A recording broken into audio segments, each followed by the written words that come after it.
안녕하세요, 더로그의 열스입니다. 여러분, 이번 시간에는 조금 재밌는 제품을 한번 볼까 해요. 이거 혹시 보신 적 있으신가요? 최근에 LG에서 출시한 롤리 키보드예요. 롤처럼 말아서 쓴다고 해서 이름을 그렇게 지었는지 모르겠는데 좀 재미난 컨셉으로 V10보다도 얘가 조금 더 화제를 몰고 왔던 제품이죠. 그냥 보시는 대로 휴대를 했을 때는 이런 모양이 되고요. 얘를 펼치면 여기 화살표가 있어요. 여기를 이렇게 풀어주게 되면 이런 모양이 돼요. 마치 우리 어머니들 김밥 싸실 때 네, 딱 그 모양이죠. 마그네틱 성질이 다 있어가지고 딱 붙어요, 얘가. 그래서 가방 안에 넣고 다닐 때도 막 흔들리더라도 풀어지거나 그러진 않을 것 같아요. 보시면 키 배열 같은 경우에는 뭐 4줄 다 있고 펑션 키도 다 들어가 있어요. 딱 봤을 때 조금 독특하다 생각했던 게 별다른 전원 버튼이 없거든요. 얘가 페어링을 할 수 있는 버튼도 전 옆에 있을 줄 알았는데 그런 게 없어요. 그래서 알고 보니까 얘는 접었을 때 전원이 꺼지고 그리고 펼쳤을 때 알아서 전원이 켜지는 방식으로 되어 있더라고요. 그 점은 조금 재밌는 것 같아요. 사용자 입장에서도 편리한 것 같고 전면은 이렇고 흐물흐물해요, 이렇게. 그리고 뒷면을 보시면 뒷면은 역시 뭐 LG 거다 라는 걸 암묵적으로 보여주는 우리 로고가 들어가 있고 미끌림을 방지하기 위한 최소한의 고무 재질의 패드가 이렇게 장착이 되어 있어요. 근데 얘네가 그렇게 큰 역할들은 못하는 것 같아요. 크기만큼이나 역할까지는 뭐 그렇게 크진 않은 것 같고 그리고 마디마다 이게 뭐라 그래야 되지? 패브릭 재질이라고 해야 될까요? 그런 청 같은 게 이렇게 연결이 되어 있어요. 얘가 뭐 찢어지거나 그러진 않을 것 같은데 먼지 같은 것들은 조금 끼긴 하네요. 그리고 재밌는 점은 또 하나.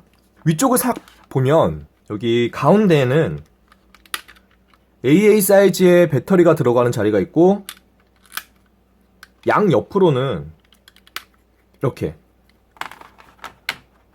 스마트폰이나 태블릿을 거치할 수 있는 거치대가 이렇게 있어요. 저는 얘가 상당히 마음에 들더라고요. 휴대를 했을 때 뭐 태블릿을 놓고 간단한 텍스트 작업을 하시는 분들 많잖아요. 근데 그럴 때마다 바닥에 놓고 쓰기에는 정말 불편하거든요.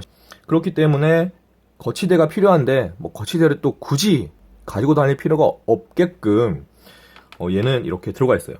제가 페어링부터 간단한 타이핑까지 한번 보여드릴게요. 아이패드를 가져갔는데 페어링 방법도 조금 특이하더라고요. 어떤 식으로 하냐면 기기가 검색이 되지 않고 있죠. 얘는 분명 전원이 켜졌는데 전원이 켜진 걸 알 수 있는 부분이 여기 끝에 LED 창에 불이 들어오거든요. 펑션 키 있죠. 펑션 키를 누른 상태에서 여기 페어라고 되는 여기 B 버튼을 2초 이상 눌러주면 페어링 모드로 들어가요. 페어링 모드로 들어가면 여기 키보드가 검색되는 거 보이시죠?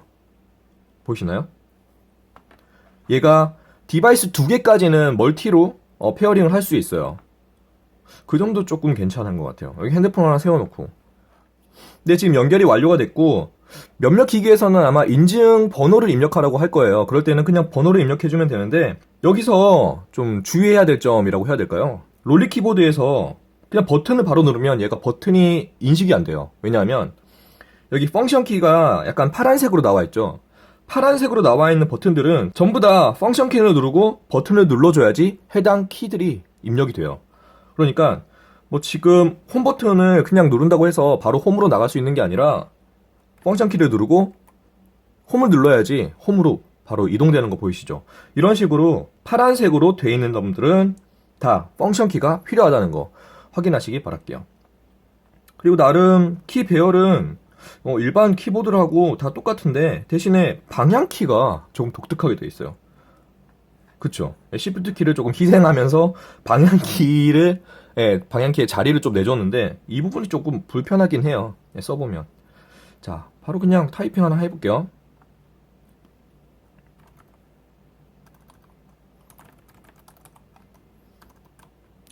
딜레이는 없는 것 같아요. 시프트 키가 계속 헷갈리네요, 제가. 방향키를 계속 누르게 돼요. 예. 이 공간이 되게 적응하기가 시간이 좀 걸릴 것 같아요.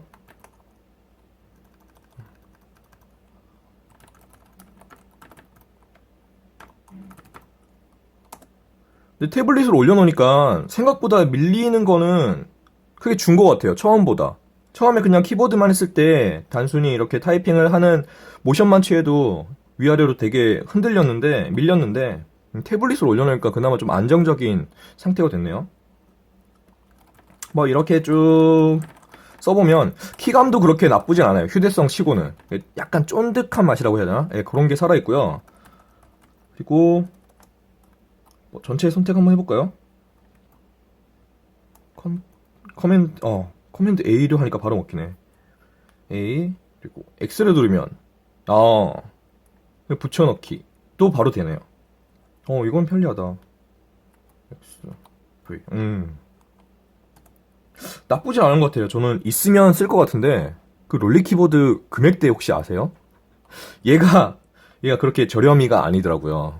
가격이 한 12만원? 예, 10만원 이상대라서, 기계식 키보드랑 상당히 저울질을 할 것 같은데, 물론 기계식 키보드가 있다면 저는 얘를 선택하겠지만, 기계식 키보드가 없다면 고민이 상당히 될 것 같긴 해요. 물론 사용자 패턴에 따라서 야외에서 활동하시는 분들이라면 얘를 선택하는 게 본인의 생산성에 있어서는 좀 더 도움이 되겠지만, 이런 식으로. 그리고 커맨드 탭, 이렇게 지금 실행되어 있는 앱들을 바로바로 이동할 수가 있고요. 여러 가지 기능키들이 좀 숨어 있다 보니까 얘 하나만 놓고도 음소거도 바로 되고. 자, 작업을 다 했어요. 할 때는 이렇게 돌돌 말아서 넣어가면 끝이겠죠. 어떠신가요? 저는 얘는 상당히 괜찮게 봤거든요. 금액대가 조금만 더 착했다면 어땠을까라는 아쉬움은 있지만 휴대성이나 기능상의 그런 편리한 점들은 좀 매력적인 것 같긴 해요. 롤리 키보드 궁금하셨던 분들은 조금 참고해 보시기 바라겠고요. 저는 또 다른 제품으로 찾아뵙도록 할게요. 이상 열스였습니다. 안녕.